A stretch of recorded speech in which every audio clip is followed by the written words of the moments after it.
Hello, and welcome to the Sam Dever Podcast, episode 46. In this episode, I speak with musician Emmalee Rainbow.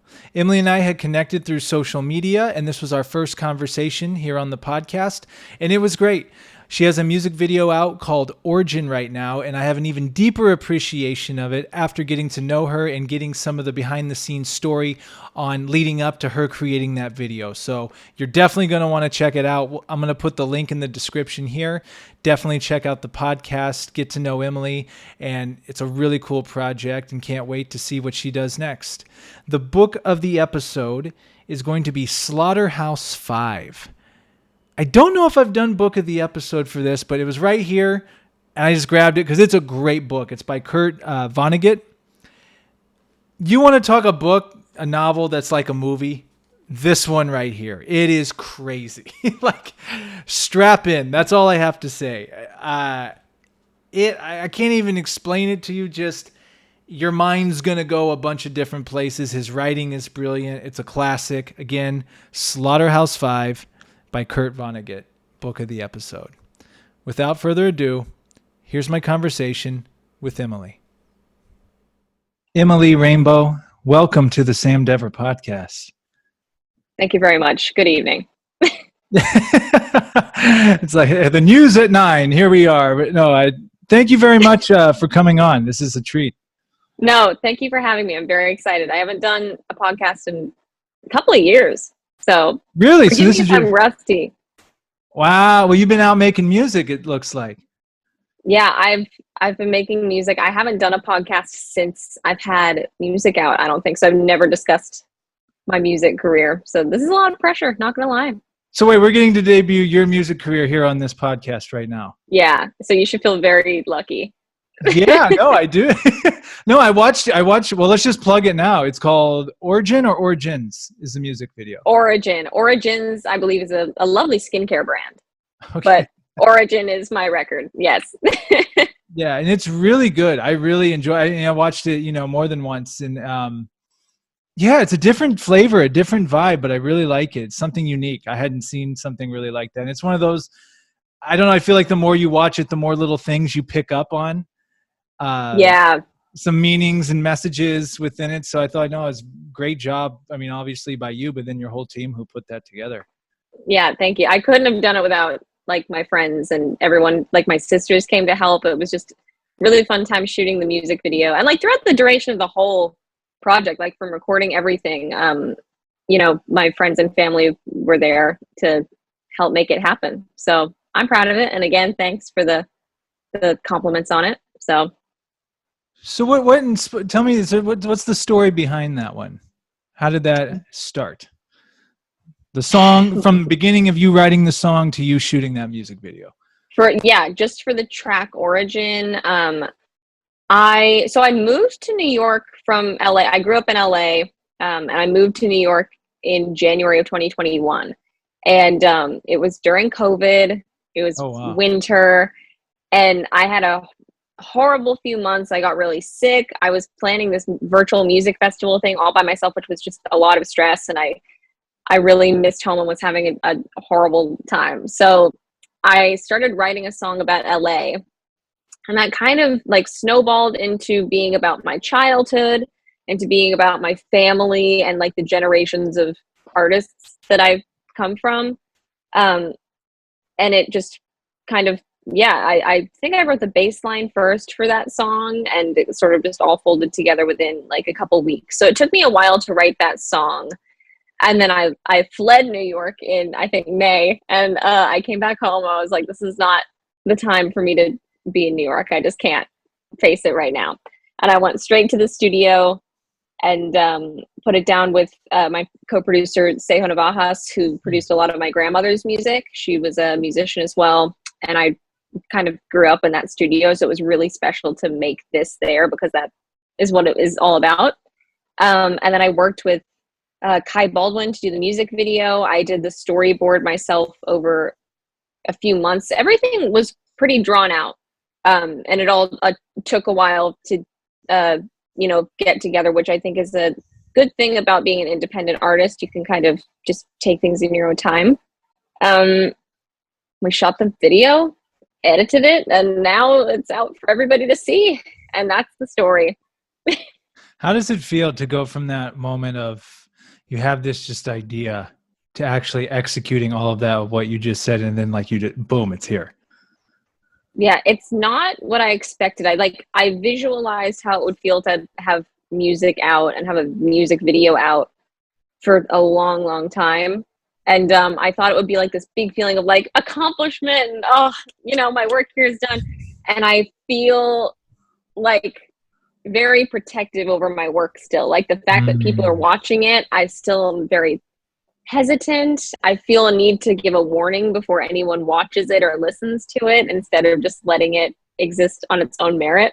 Um, it's different, but it's a good feeling. I feel accomplished for sure. Remind me, I don't know if it was Rick Rubin or or Picasso. I can't. Some artist of some kind said like, your job as the artist is to create it, but then once that's created, your job's done. Like Yeah. it's up to the people to interpret it to be whatever it is. Like Totally. you've done your part. Now it's there for the world to interpret it as however they do. No, that's so true. And I'm really lucky that I've had like the feedback that I've gotten. Um, I feel like everyone is just like really artistically aware these days because we're having so many artists come to the forefront of the scene who are like really abstract, and they have, people are Mm. starting to it's palatable now. So Mm. when people see my work, which isn't necessarily, extremely pop forward, I was expecting there to be a lot of pushback on that, but everyone's really like gotten what I was trying to say. I'm like, oh, maybe it wasn't that abstract. Everyone's understood it. Yeah, you picked really good. I thought really good shots too, like really good scenes, really good. It just all blended together very nicely. Thank you. I appreciate that. Yeah. It was a lot of work and deliberation and like specifics. So there was a lot of work put into that project. And I'll tell you how I know it's a good song because it gets stuck in your head. The more you listen to it, the more it's like you keep it's so that's no it's a great piece of work. You should be very proud of that. I appreciate that. Thank you. Yeah, it's one of those songs that once it was done, I never wanted to hear it again. I was like, I'm so sick of it from hearing it over and over and over in the studio. I'm like, I'm no longer interested. I've moved on. So I mean, taking it back to get your background. So you grew up in LA? Did you grow up in Los Angeles? Hmm. And you Yeah, I come was. from a family of artists, you said. Yes. Oh, yes. I was born in Nashville. Came to LA. My family came to LA when I was like 3 or 4, I think. Mhm. Um, and I was signed with an agent who's still my commercial agent today, Kendall Park, who I love. Um, I was signed with him like almost immediately after we got to LA. I don't really know how it happened. I should probably ask that story.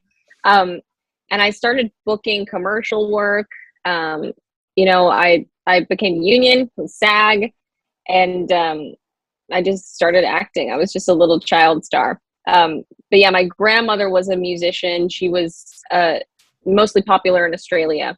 And she was, I think, the first female recording artist to record with the Bee Gees, which is crazy. Wow. Yeah, she opened for the Beatles at one point. So like yeah, Legit. she's legit. Um, so she inspired me a lot when it comes to music, but that wasn't it wasn't really innate to me when I was like super young. I know that a lot of musicians got their start. They're like, oh, I started playing drums when I was 3. That was not how it worked for me. I was an actress until I was 13 or 14. I was a celebrity chef somewhere in between all of that. So it's been a lot of bouncing around from one artistic project to the other, but I think I've found my thing for life. Well, we're getting back to that celebrity chef thing. Don't let that slip by, because I want to hear about that. So, okay, acting. So when did the music start? When was that moment when you're like, I'm going to try music out. I'm going to do this here. Yeah, music was always there in the sense that I like loved it. I remember like listening to music as far back as 4 years old, and I would actually visualize music videos in my head, which is still something I do today. And like, how would I direct this? Um, so it was always there, but I didn't start writing music till I was want to say 13 or 14. I didn't play any instruments. And it was when I really started to get into like indie rock bands like Best Coast and Always with two V's, that I like started to want to play that music myself and write. Because, you know, all those teenage feelings come up and you've got to put them somewhere. Hmm. Now that you're doing on the music train, how do you, I don't know, can you really, is there one that you're liking more than the other? Are you preferring music now over doing acting? Or is it kind of just two different art forms and they're their own thing?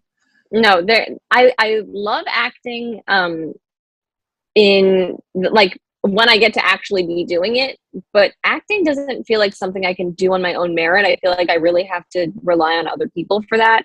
And Yeah. music I can do anytime, anywhere, and it's something that's completely mine. Mm. So like, you know, acting's great. I love films. I love TV. I watch a lot of TV. I write my own stuff, but it's just, it doesn't give me the same rush. And like, I feel nauseous because of how much I love music sometimes. Like, that's how I know that it's what I think was born to do. Yeah, honestly, that's my biggest passion too, is music. I mean, and I was watching this interview, I can't remember who it was, but he said it in a way I'd never heard anyone word it before. Like, and it's a guy I think that's pretty successful too, but he said music is literally a way to explore your own consciousness, if not for anyone else, but for yourself. Yeah. So like when you're describing like constantly seeing these music videos and then going into, you know, it's great that you can share that. Hopefully some people like it, but really it's for you at the end of the day. Right. Yeah. And Yeah. it's been really important for me as like a young woman, just because I personally have a lot of trouble like expressing my emotions, Mm. and saying what I want to say. There's a family joke that's Emmalee didn't get hurt, because when I would fall when I was little, I would not cry. I'd stand up and say, I didn't get hurt. I didn't get hurt. So that's something I've kind of carried into my adult life. And Mm. music is the one place where I can show that I got hurt, you know, Mm. it feels safe. Yeah. Yeah. And right now you're pushing, you have a couple other songs too, I notice on your website as well. Yeah. Yeah. Plans to shoot music videos for any of those or? I would love to. I have concepts for them. I don't know if it's in the cards currently, due to time and budgetary restrictions, Of because that's course. just being an indie artist. Yep. But like, I don't feel like I'm done with Origin yet. I feel Right. like there's more for me to say about it. So we'll see. Well, and you know, it seems like that is the way a lot of people go, is you just get that one single, shoot that video and just market the heck out of it. Even Yeah. for like a Yeah. year. People do it for years out of that one. You know, it's a classic whenever a music artist, quote unquote, blows up, you know, to some people they're hearing it for the first time, but that artist has been working for years leading up to that point to Oh, get you to yeah. hear that song or to find that music video, you know? No, yeah. It's funny because, like, you know, I'm talking about, you know, to my team, whatever, about what I want to put out next. And I almost feel like I'm going backwards, because I had like a whole full album written before I even thought about Origin. Hmm. But that felt like the right thing for me to put out as a debut. That was like, I think, the correct uh, vehicle to present myself to the world as an artist. And you said you were, when you were in New York, you were doing a virtual music festival you were putting together. Did I? So what was that Yeah, about? that was called Music Men's. And I was just sort of feeling really helpless about the whole COVID crisis. I was reading numbers about how LGBTQ plus people were impacted by the virus compared to other communities. And I was just like, I've got to do something to help. And I organized a benefit concert benefiting Stonewall Community Foundation. They do a lot of great work. So I partnered with them. I did a set myself. Everything was online. So I had artists like record their own little sets, and then we edited all together. Ezra Furman played, Elliot Sumner, Bleached, my, like, one of my favorite bands ever, Bleached, played. So that was a dream come true, but very hard work for me because I did almost everything. That's amazing. But you put it together. You put it on. I did. Yeah. Wow, that's a huge accomplishment. Thank you so much. It's something I'm still really proud of, and I kind of can't believe it happened. Will you do it again? Yes, with more assistance next time. A little bit more help, and then yes, maybe. But no, it was very exciting. It is. I mean, as tragic as COVID is, obviously, it is amazing though, like what things came out of it creatively from certain people. Like I remember within week 1, and I know a lot of us artists and actors, everyone went to Instagram because like no one knew. We were all home. We didn't know what to do. So everyone's doing monologues and playing songs. Yeah. People you didn't know played the guitar were playing the guitar. Like, I had no idea this dude played the guitar. He's pretty good. But I know. But like comedians were like one of the first two. Like, I mean, they started doing like online comedy shows like within the week. We're doing online stand-up comedy. So that's very interesting what you said. Like you putting that together. I think that's pretty creative. That's pretty cool that you did that. Thank you. No, I think COVID was it like really shined a light on just how important art is. Like when the whole world comes to a stop, art's what keeps you going. When you're sitting at home on your couch and you can't go anywhere, you're watching TV with your family, you're listening to music, playing instruments, painting. I painted a lot during COVID. I even taught virtual paint lessons. That's awesome. It was a crazy time. It's still not really over, but I mean like the quarantine, it was rough. Isn't it, you know, it's like, I feel like, yeah, no, we're still in it. Like, it's like this weird, I was at the bank, you know, you say, hey, this is my rent for blah, blah. And I'm like, man, hard to believe it's July 2022 or August 2022. And the guy's just like, yeah, man, honestly, the past two and a half, it just all blends together at this point. I'm like, yeah, because it feels like Grayson, who was on the last podcast or one of the last podcasts, said it still feels like 2019 was like less than a year ago. I say it all the time. I'm like, it's like 2019 and now. it all blended together. It's a very strange, unnatural thing, but I think, you know, we're handling it pretty well as a society, I think. Question mark?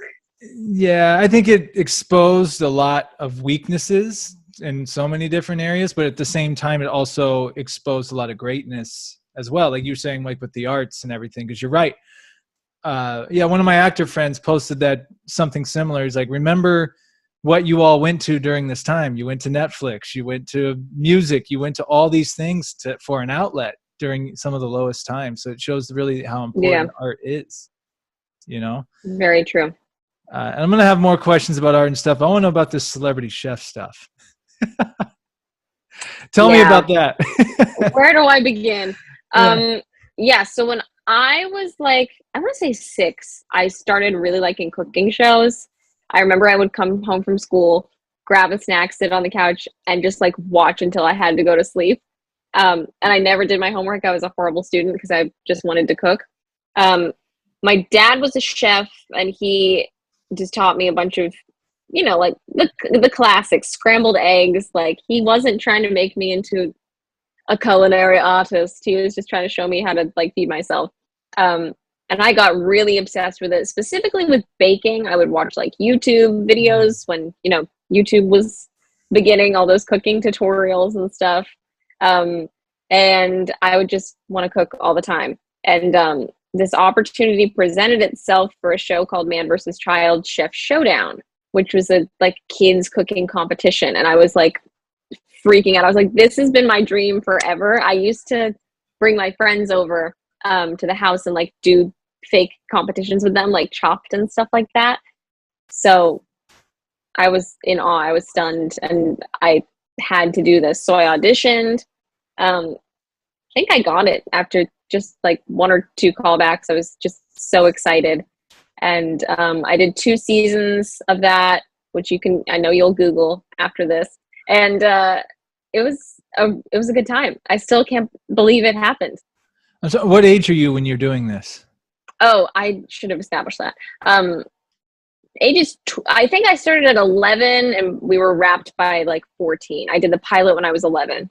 That was a 3-year stretch there. Yeah, it was a lot. It was completely my life for a while. And like I still cook a lot, and it's something I'm incredibly passionate about. I think that people try to make you into just one thing and make you choose. Um, but the truth is, I'll be a chef for the rest of my life and a musician, and those things will always coexist with each other. Cooking definitely is an art form, and I'm nowhere near the level of you, I'm sure. But you do improve. The more you do it, you do get better, and you do figure out, okay, this works with that, or you try, oh, that didn't work too good. Let me do this next time. And it is fun to like start piecing it all together and trying different combinations and go, what if I put a little bit of ginger in here? What if I, No, whatever, 100%. And it's fun because it's something that you can share with others that's like accessible, it's quick, it brings people together, and there's infinite combinations of things you can make. Yeah, I love it. I love cooking and baking. I mean, I'm sure you can make several things. Is there any go-to meal? Yeah, people ask me Favorite that a thing? lot. Uh-huh. I'm never sure what to say. I should have this answer rehearsed by now, but I've been doing risotto lately. I Oh, never okay. used to do risottos, and I did a mushroom one pretty recently. But I bake more often than I cook. I'll do like a chocolate souffle at midnight. My brother-in-law and my sister, they're aware of that. Like if they hear me in the kitchen at 11, they're like, "Are you making a souffle?" I'm like, "Yeah." It's Yeah. one of those late night cravings. um, I've started doing pizzas too. I feel like Oh. I've gone back to basics in a Mm. way. But yeah, those are the go-tos. Yeah, it's funny. Most people are like making some microwave stuff or whatever, like late at night. You're like, oh, I'm just baking it. Don't worry about me. I'm just. Don't worry. Just the classic French technique. Um, Yeah. no, I'll microwave stuff during the day. It's at late at night when I get my boost. I'm like, I'm gonna change my life. I'm gonna start off with this souffle, and then the dishes pile up, and I'm like, why did I do that? Dishes never end. That's a whole other conversation right there. Those, even me, I'm like, how did I go through this many dishes in one day? And, I and it's, know. but It's no, depressing. It's very depressing. no pain, no gain. And I'm sure during COVID, I don't know if you cooked more during COVID. I think a lot of people did because we Yeah. didn't really go out to eat. Yeah. I cooked a So lot during COVID, and I started, like everybody, started doing sourdough, naturally leavened breads. Um, I think I got pretty good at that. People really seemed to like my sourdough, and I would drop it off at my friends' doors and just like leave and ring the doorbell, and they'd be like, ah, what is this?"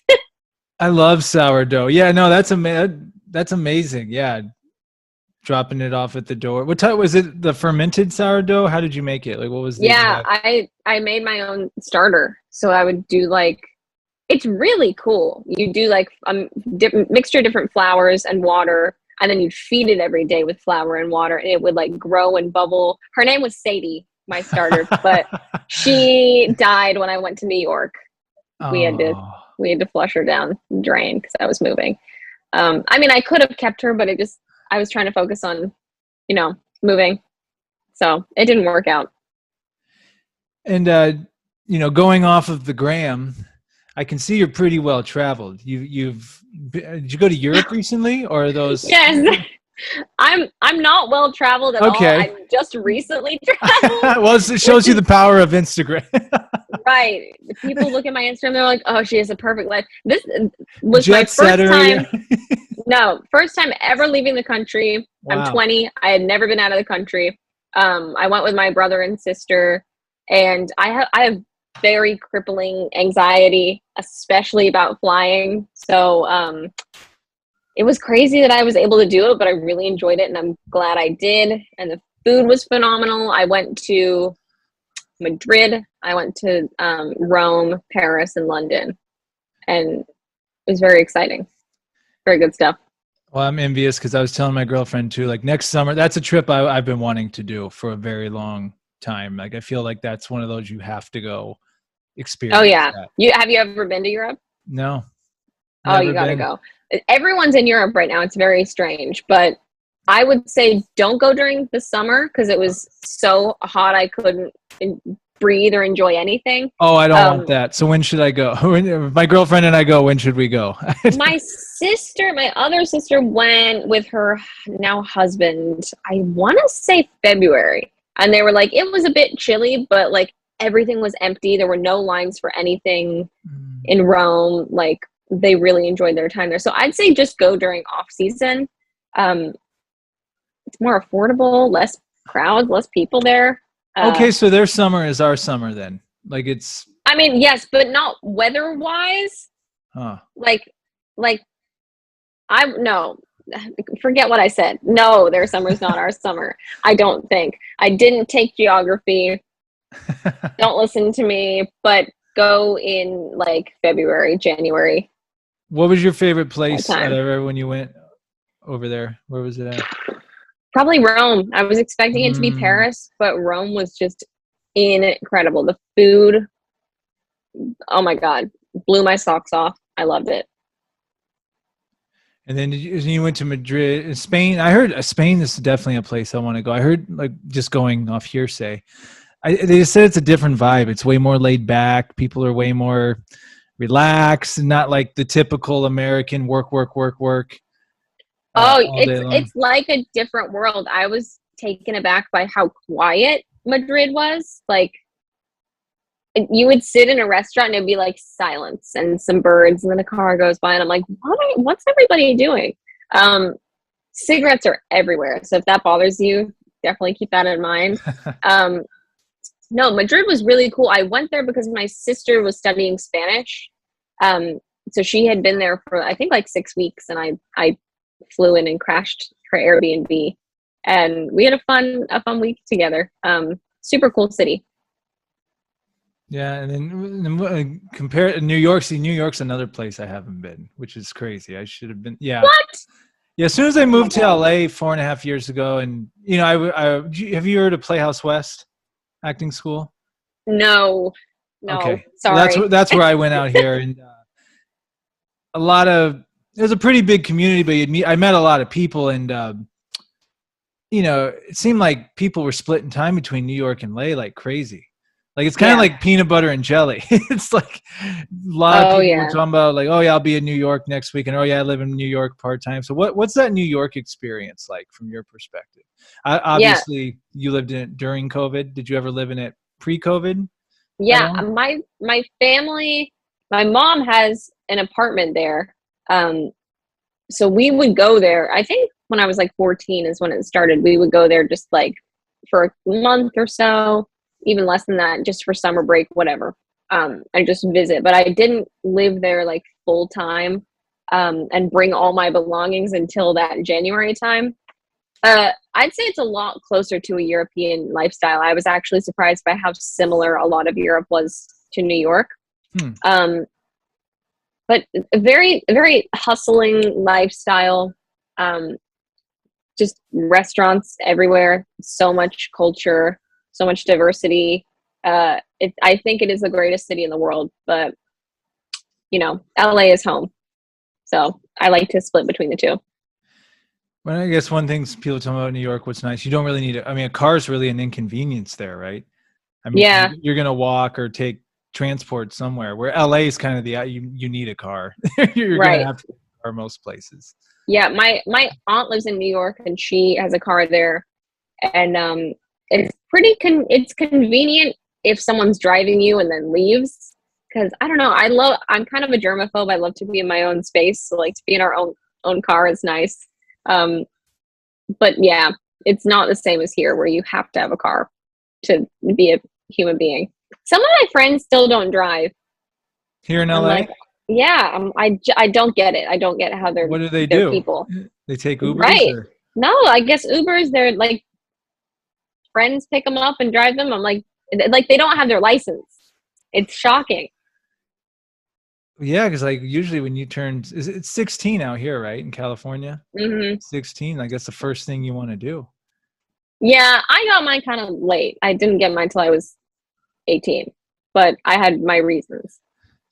Although I can't now that I see, I come from a town of like 20,000 people out in the middle of nowhere. So then it was a little bit, I can understand waiting out here just with the craziness of traffic, and it can be pretty intense. So I could see Oh that. yeah. No, like if you can learn to drive in LA, you can drive anywhere. Oh yeah, I remember. It's like, it's funny now because now I'm just expected to drive 40. My minute, like, oh, everywhere's going to take 40 minutes for me to get to, but now it doesn't even phase me. I don't even think about it. Yep. No, same. Turn on a Yeah. podcast. Yep. Listen to your debut music podcast right here. Right. Yep. Just listen to it over and over again and be like, why did I say that? Yeah, and I'm curious, since you grew up out here in Los Angeles, how has the city evolved from your perspective, from your growing up when you're younger to where it's at now? Ooh. I think it's become a lot more superficial with like I don't want to like badmouth influencers because I feel like in a way I am an influencer. like, um, but there's just kind of this vibe throughout the city where it feels like everything is for the gram or for TikTok. And maybe it's just because I didn't have social media growing up, but like I didn't notice that anywhere. Everything felt a lot more authentic. Um, but things always change. I still love LA, and it's always been the place for oddballs to come and find, their people. So that's just what's happening right now with YouTubers and TikTokers and Instagrammers. It's just I feel like everything will balance itself out. The balance of the influencer. Yeah, I know what you mean, and you're right. I mean, there's different eras for different things, but um, shoot, I go down to Beverly Hills for work a lot, and I mean, it's summertime too, so it's tourist season. Everyone is just it's Yeah. their phones and taking pictures of this and that, and it's like we really have.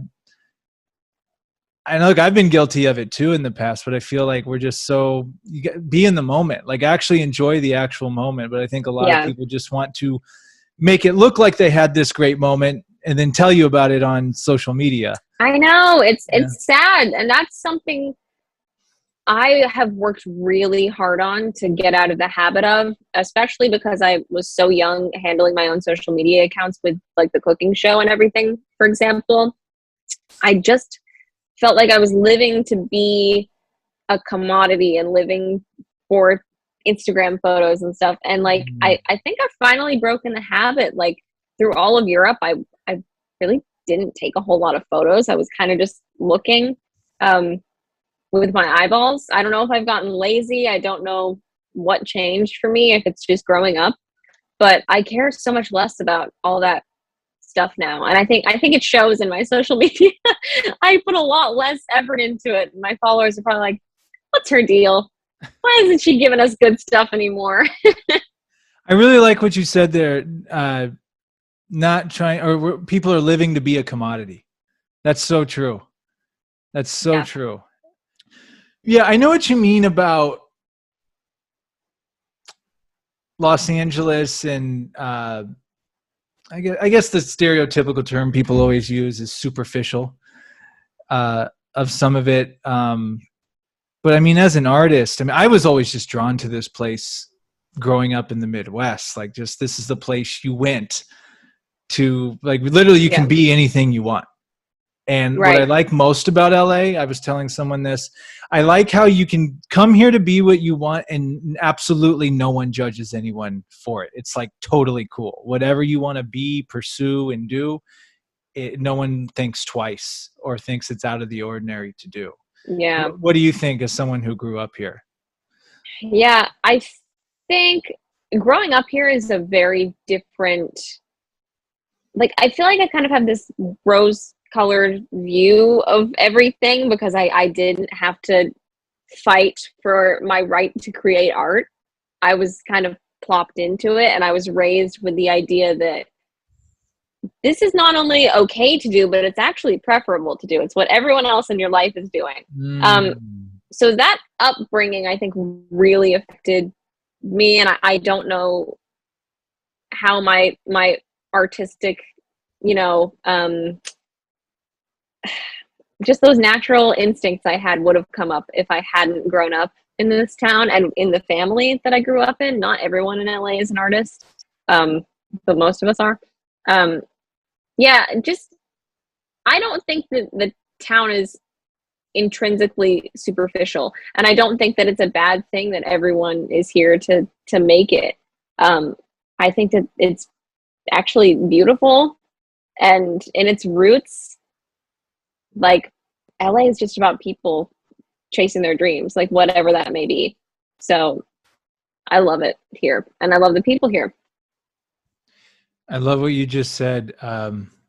And that's really, I would like to explore, like you just said, you were in an environment where art was actually encouraged, where so many people, the art is not that people tell you don't do it, but you got to go make money. You got to go find a career. You got to go. It's that thing that people say gets in the way of things, or that's Yeah. your time. So for you to grow up in that environment in a city where no, go do this, go create that. That's amazing. That's a gift right there. It is. It absolutely is a gift, and I'm really conscious of that, and I try to be grateful for it.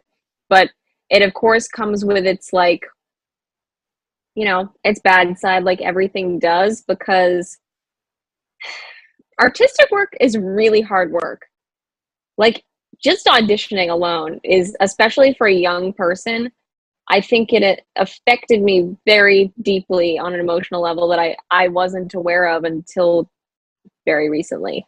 And that's kind of how Origin came about, because it's surrounding that idea of, okay, what does it look like for the child star that didn't necessarily make it, for the kid who sat at auditions for the Disney Channel, for Nickelodeon, who didn't get picked. What does that do to their mind? Because we see, you know, what happens to child stars when they grow up and they're speaking out about, you know, the trauma they faced when they were young, and that's amazing. But there's another side of it as well that I think we really need to be speaking up for kids in the business. I think it's an important conversation that needs to be had, because that stuff stays with you for life. Being rejected at that age is a lot to face. Yeah, and that's really, you know, I want, if you don't mind, dive a little more into growing up, be like as a child actor, you know, because I started dabbling into when I got closer to 30, and it's like, you're right, the rejection is insane, but when you're older, it's a little bit different. You have a little more stability within yourself and have been through different things, and it's still brutal regardless. Yeah. And you know, but yeah, as a child going through that, especially because I'm sure a lot of, it's funny when I'm out here talking to people, and I'm like, especially when I was in the acting school and everything, when I first moved out here, I'm like, oh yeah, no, I'm in this acting school. I'd be talking, be like, they're like, oh yeah, I did that like 15 years ago. Like the people that grew up out here, like, oh yeah, everyone does it. Like everyone that grew up out here dabbled. Yeah, just what, then they'll be like, yeah, it wasn't for me. You know, but yeah, I did play. That's so funny. Monologues. They're like, I did all that. Like I'm like, really? You're so, like, man, I'm just getting started. Yeah, so exactly. Funny. Exactly. Like, man, oh yeah, I did that for years. Yeah, no, I don't know. I want to be a dentist. Right. I'm a stockbroker. Like, yeah. So, I mean, what age did you really start acting? When did you really start getting into the business? 4 was when I booked my first commercial. So like, I honestly don't remember a time in my life where I didn't do it, which is why I don't feel that like it was never something I woke up and I was like, I want to be an actor, right? Because I was 4 years old. That's not to say I blame my family in any way. I was an odd kid in the sense that I really was a performer, and I have always been kind of mature in the way I speak and carry myself. And I don't mean to say that like, look at me, look how great I am. It's just kind of the way I was an old soul in a little kid's body. So it was the perfect match for that career. And in a lot of ways, I'm super grateful for, you know, the people I got to work with, for the way it set me up in case I did want to pursue acting for the rest of my life, which like I still do. I audition. It's just not, my main thing right now. Financially it set me up great. Like there were a lot of perks, and in general it was a positive experience, but there's of course that lasting, okay, well, what am I without this? That I think I'm only now starting to kind of unpack and understand as I move into adulthood. Yeah, man, that's deep. That has me thinking on some stuff. We took a turn into the dark stuff. Now we're in the therapy session. We got all the business taken care of. We'll shout out everything again at the end. But yeah, it's enough of the small talk. Yeah, let's really get into it. Let's get down to business now. That is interesting because as a childhood actor, because they teach you when you're older as an actor, at least from my experience, the more you know who you are, the better it's going to be knowing what you can bring to the role or what roles are going to be good to you. But as a childhood actor, I mean, you don't even know what to think in terms of, you're just living, right?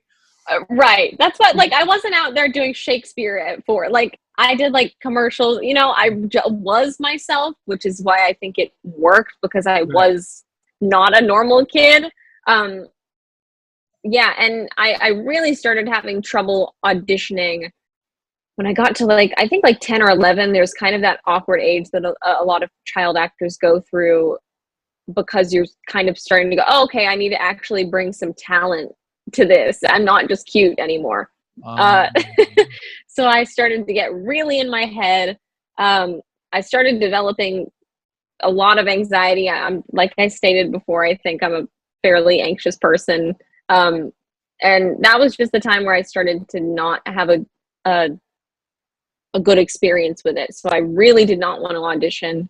I was pressuring my family just to kind of let me stop. And they were like, well, let's just do a couple more auditions. Let's just see. And now I'm 20 and I'm still doing it. So, so it never really stopped. But in a lot of ways, I'm glad that it didn't stop, because I'm happy now that I'm in the mental space that I still have the opportunity to go out and do it and meet people. So. Well, it's very I appreciate you sharing in depth like this, because now your music video now becomes more and more prevalent. And more, and I'm like, oh, okay, now it's really starting to fill in.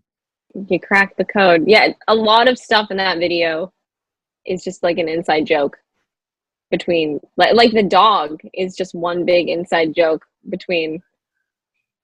I mean, do you recognize that dog, the orange dog? Okay, I wanted to bring up that. Well, first of all, that was in Beverly Hills, right? You did that scene. Yeah. Well, I just love that you did that, I just love that. Right. That wasn't from Nickelodeon, was it? It wasn't. It's okay. from a casting office in LA, on La Brea, 200 South. Okay. Have you ever been there? No. So I grew up auditioning there, and they had these these orange dog sculptures that all the child actors would sit on and play on. And I would always kind of watch them and be like, silly kids. We're supposed to be working, preparing for our scenes. I'd be running my sides with my older sister, like, oh, I can't believe these children playing on these dogs. So when I wrote, they're not like me in this business. So when I started writing Origin, I was trying to think like, okay, what do I want this to look like from a visual perspective? Like, how can I make this palatable? How do I want to deliver it to people? And the dog popped in my head. I was like, what better way to encapsulate my childhood than having that dog as a mascot? Which to everyone else, it's contemporary art. They're like, okay, cool. But to me, to actors in LA who've been to that studio, to my friends, to my family, it's like, oh, I get what she's saying. And I hope you don't mind. I don't want to spoiler alert, but go check out the music video, Origin. So now that I'm getting to know you and I'm learning all, so the hugging the little girl at the beach, is that Yeah, you hugging your past self? At least that's how I'm interpreting it now. you interpreted it right. I want everyone to have their own interpretation, but yes, that is how I wrote it. The little girl is me. And something weird and interesting that I've begun to experience is like when I watched the video, when I was, in the editing process, picking scenes and stuff, I started to actually kind of understand what I was saying more. I feel like this video kind of made itself. I feel like the whole record kind of made itself in a lot of ways. And the more that I listened to it, the more that I, talk to people in interviews and stuff about it, I'm still discovering stuff to this day. So yes, that is what I meant with the young girl. It's blowing my mind more than I'm thinking, because this is really like, this music video is like a beginning of a new stage of your life almost. But like, it took everything in your life leading up to make this video. Like the music video has a lot of meaning behind it. You just didn't go out and shoot a bunch of, hey, LA, Right. live in Los Right. Angeles, just sing your, but no, there's a lot of deep, powerful meaning behind it. So I think that's really cool that you were able to construct a project like this. Thank you. I appreciate that. It felt necessary for me, and I think that it's a good thing, like I said, to have that out first, and kind of to just introduce me to the world as a musician. Like, okay, this is the kind of stuff I'm going to be making.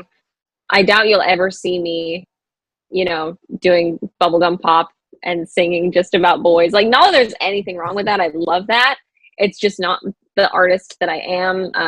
I'm really, really particular about like abstraction, and all my friends and family, they say I'm super pretentious, and I'm like, I don't care. I'm just here to make what I want to make. If you think that's pretentious, then so be it. But I count on people in my life to keep me sane. And they tease me. They're like, that's ridiculous. No one's gonna understand the dog. Well, if they listen to this podcast, then they will. You bastards, I proved you wrong. So as far as the acting, so acting's kind of like, you've been in it a long time. It's been a bread and butter for you to some extent. You're always going to stay involved with it to some extent. I think so. I don't know if I know how to live without it. But yeah, the truth is, like, it's kind of in a way all I've ever known.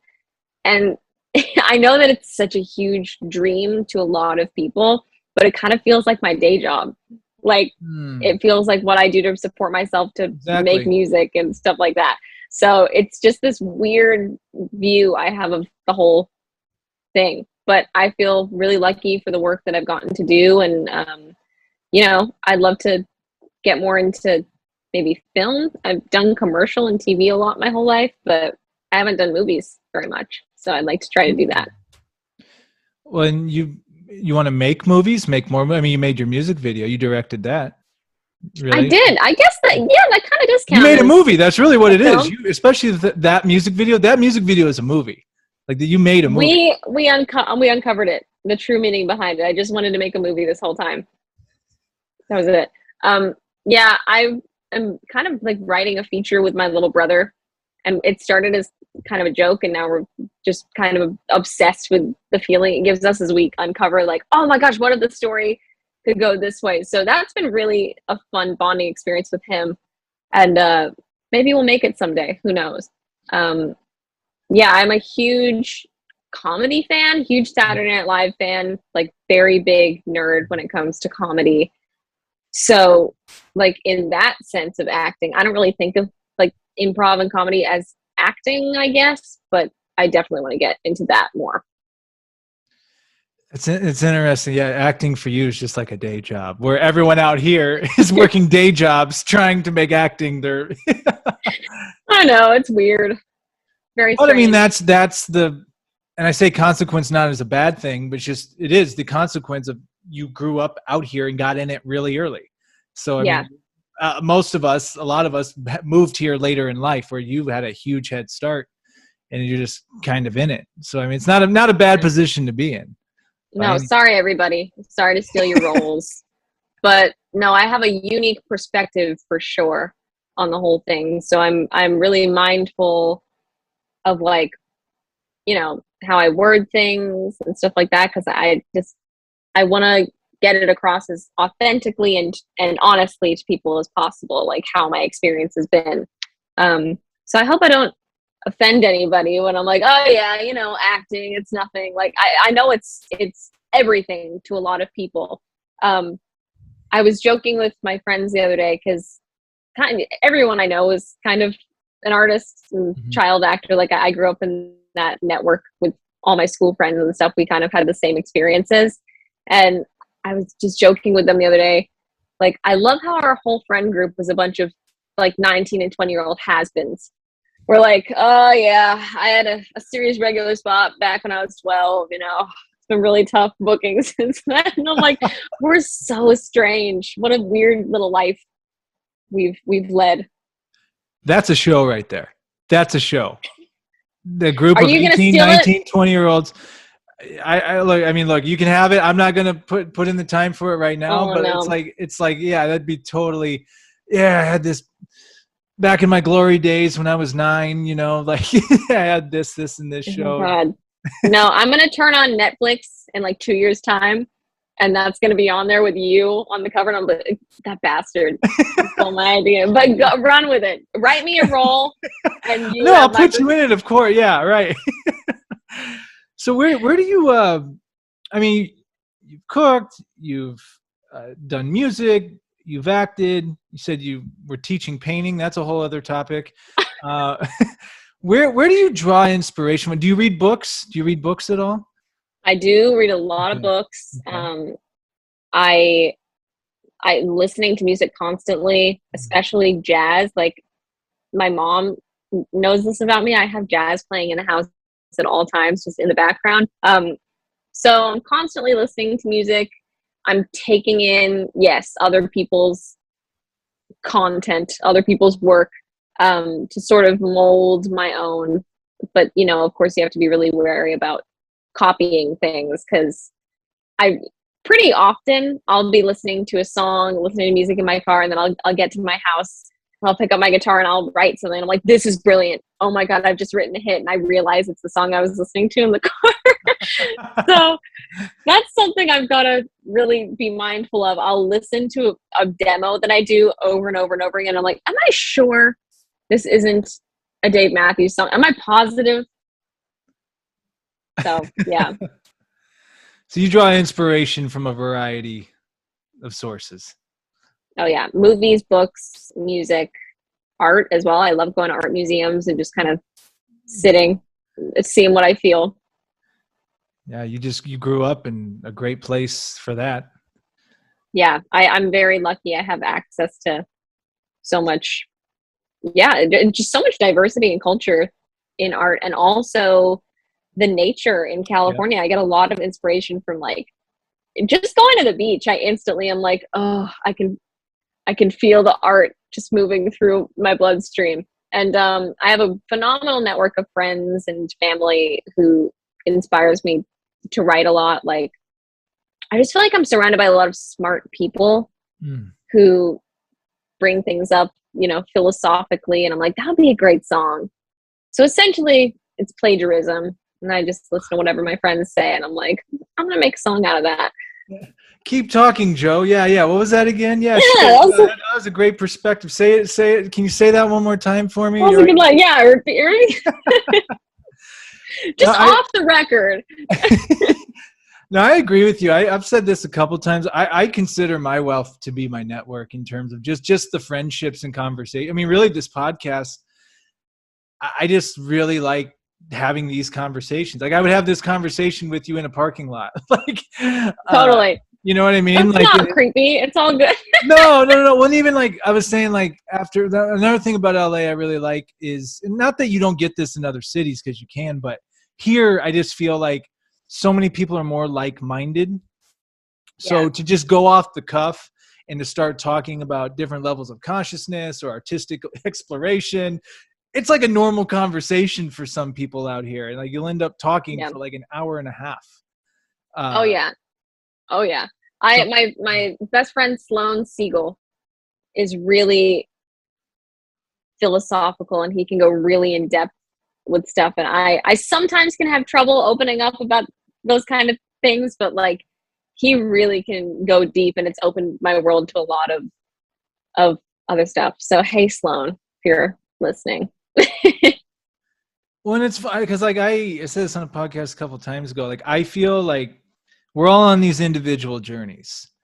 And when we do connect and have conversations and connect on certain ideals, it's like everything stops, like all the stresses, all the worries, all the things, little mundane things. And you're like, whoa, like time. And then you're like connected with this person. And whether you believe in past lives and all that, it's a whole other conversation. But you feel this connection and you feel like, oh, I'm not alone. Like there's Totally. other people that, and maybe they think it differently than me, but like it's kind of the same at the same time. And it's like, it's reassuring. And then those conversations end and it's like, all right, you're going to go on your way. I'm going to go on mine. But maybe we'll come back again. And it's just, I don't know. I just feel like this city is a great place. You mentioned, philosophy earlier. I was telling someone earlier, back in like the Socrates and all those philosopher days, I would have been right there with them. I would have been sitting there in a robe with the tea or whatever we drank back then, and I would be talking about that stuff all day long. I love that. No, I have to be in a mood for it. Like I love it late at night. During the daytime when I'm trying to work, I'm like, this is bullshit. Shh. Let me, like, I'm okay with the curtain shut on the universe. I'm okay with that. I don't mind. I'm just trying to be productive here right now. Right. I'm like, we're never going to know the answers to everything. We're never going to know why we're here or what the point is. But I got an audition to do, man. I got sides to memorize. Like, now is not the time. It's funny is that I actually thought of that driving today. I'm like, am I just like trying to figure life out for no reason? Maybe you should just enjoy and live it. Maybe it's just not meant to be figured out. I think there's a certain degree like wisdom comes in and experience, but you're right. Yeah. We're never going to figure out because it's such a short time that we're here. Right. Well, you might. Who knows? Keep digging for your answers. Never give up. And then the year from now, I write this best-selling book, and you're going to want to sue me for that too. Oh, you bastard. So talented. This podcast just gave me like so many ideas, and this was like the catalyst for me to go create generational wealth for my family for years to come. Enjoy it. Cut me a check. I'm good with like $100.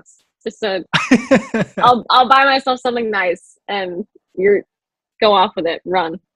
Yeah, absolutely. Well, this has been an amazing. It's so good to connect with you. I'm so glad that we were able, and this is the cool thing. Like I bash social media and technology a lot.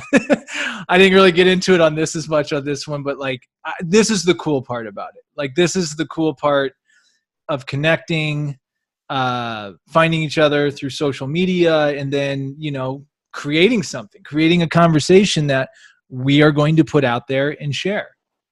Yeah, 100%. I think that's what social media was invented to do. Yeah. But no, this has been wonderful. Thank you so much again.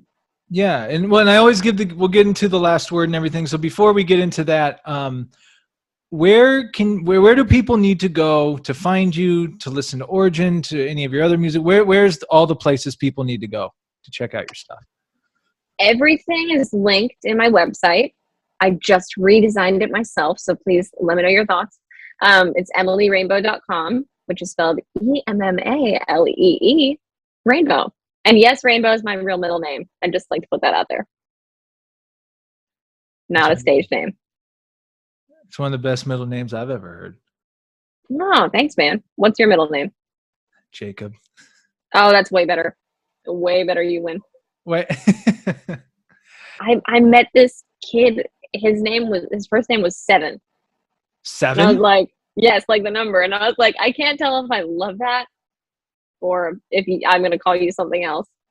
Like, I'm going to call you 6 just to screw with you. See, I feel your parents did you justice though, because they gave you this cool, unique name, but they put it in the middle name, and then they gave you a more traditional name. So you got the best of both worlds.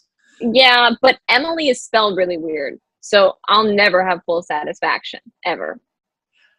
You're right, because I did thought it was. I kept reading it Emma Lee, and then you're like, no, it's Emmalee. I'm like, oh, it's Emmalee. No, it can be both. Like, I tell everyone, just call me M. Make it easier on everybody. So yeah. Okay. And so Emmalee, I always give the guest the last word.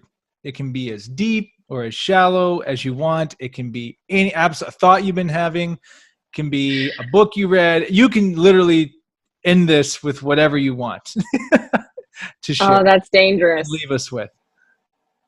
Okay, are you ready? I'm ready. This is it? Well, firstly, I want to say thanks for having me. This has been fun.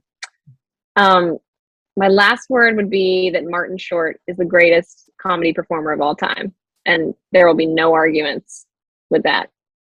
Martin Short for life. Any particular movie in particular that is your favorite of his? No further questions. Just all Martin Short ever. I love that man. I like that. You're the first person to really leave on a statement like that, like mic drop. No explanation, just went with it. Just Martin Short, baby. It's a way of life. It's a way of life. I'm gonna come out with a T-shirt for that too. That's the third business idea that's just come out. Ah, no, not again. You got me again. Well, thank you so much for coming on. Again, you're super, super talented. Yes, I will be Googling the celebrity chef stuff. I'll go on that YouTube journey later. But no, after getting to know you more too, not only is your music video a huge accomplishment, I can't wait to go back and watch it again now, knowing a little more of the backstory and everything. You made a film is really what you did. It just so happens to have music. It's a musical. It just has music in it. But that takes a lot of creativity and execution to bring something like that together. So you should be really proud of that. Ma'am, I truly appreciate that. So thank you so much for your time and your honesty, and have fun with my business ideas. Absolutely. And again, look forward to having you on again for your next projects and future endeavors as well. I would absolutely love that. I'm looking forward to it. Okay. Sounds great, Emmalee. Thanks so much. Thank you. We'll talk again soon. Thanks. Thanks for coming on. Bye.